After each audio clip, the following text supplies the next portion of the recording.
Dan Mullen, welcome to the Seth Davis Show. Great to be with you. Nice to be in Stark Vegas with you. I don't like interviewing coaches who are younger than I am, but you are, so I'll have to get over that. Probably barely, though. I think just barely. Only a couple of years, but it counts. A head coach in the SEC, you age in dog years quickly, so I'm catching up in a hurry. That's fair enough. The media, it's the opposite. Now entering your sixth season at Mississippi State, and what an unbelievable season we're having here, and we'll talk about it a lot. And one of the reasons why I was so looking forward to meeting you and interviewing you is, all these folks that I interview hear how they describe themselves. Well, I'm a grinder, I'm focused, I'm an introvert, I'm real competitive. And you like to describe yourself as a complete asshole. Yeah, that kind of came out. I don't know. Why would you say that? You don't. Yeah, I don't. It was somewhat misquoted as someone said that you're that way and that we've accepted you, and I didn't disagree with them. So I can see that right there. But you know what? I don't take myself too seriously in this. I guess if there was one word that ultimately described me, myself, I'd view myself as an overachiever. And I view the word overachiever a lot differently than a lot of people do. An overachiever to me is someone that's accomplished more than anyone else thought they could. Not more than you personally thought you could, more than anyone else thought you could.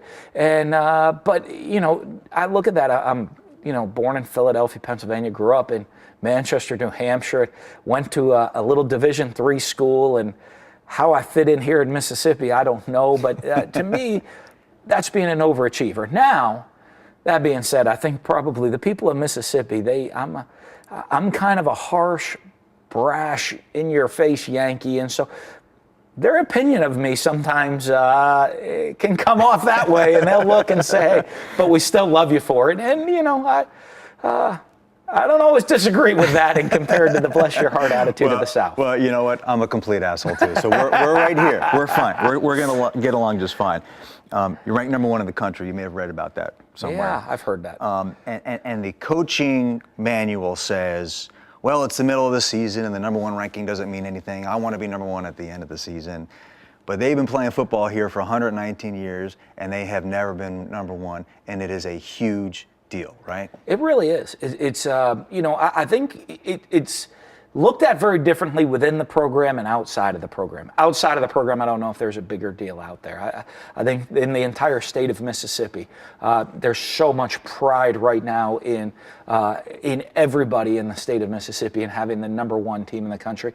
When Thad Cochran won the Senate race, and a big night for the Republicans, and he said that a Republican governor gets up and says, but that's almost as good as having the number one team in the country. So that's football in the South. It's such a religion down here for us and for the people in this state, that it is so special to be number one. Within the room, within our building here, it's a great accomplishment for our guys. It doesn't mean a whole lot in the middle of the season. And I think our outlook has changed on it. I think the first week that we were ranked number one, it was, hey, let's not get tight. Let's not get worried about this stuff. And I think now our guys, we're going to turn to the, hey, let's embrace that we're number one and go play like we're number one every single week.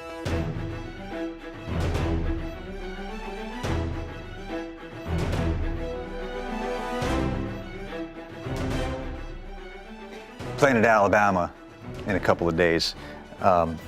Can you explain to someone like me and people watching who will never experience the set of feelings that you're going to have when you take your number one team in the country into Bryant-Denny?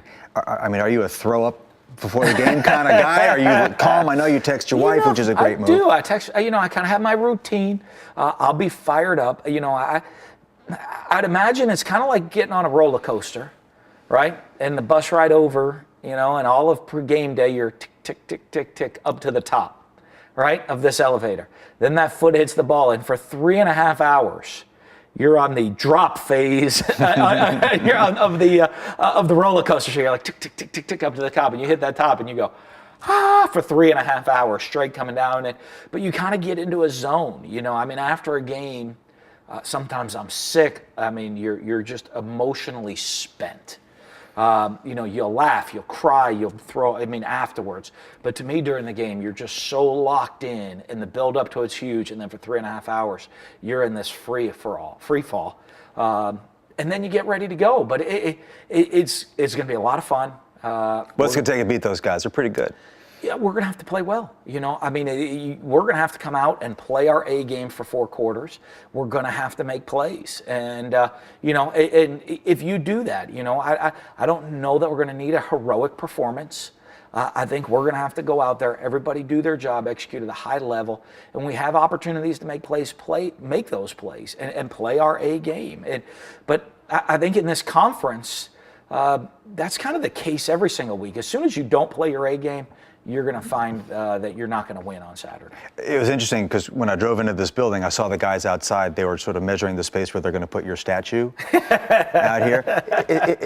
Am I remembering correctly? About this time last year, wasn't there kind of some talk about whether or not you were even going to survive here? I never thought you were really in danger, but that was the narrative. Boy, this is headed the wrong way. A lot of the perception out there, but you're as good as your last game. So depending on how this Saturday shakes out, I could be right back on the hot seat again on Sunday morning. So that's kind of comes with the territory when you're in this league. And, we try to deal with perception and reality. I think, there's a great perception and such a passion with the fan bases out here.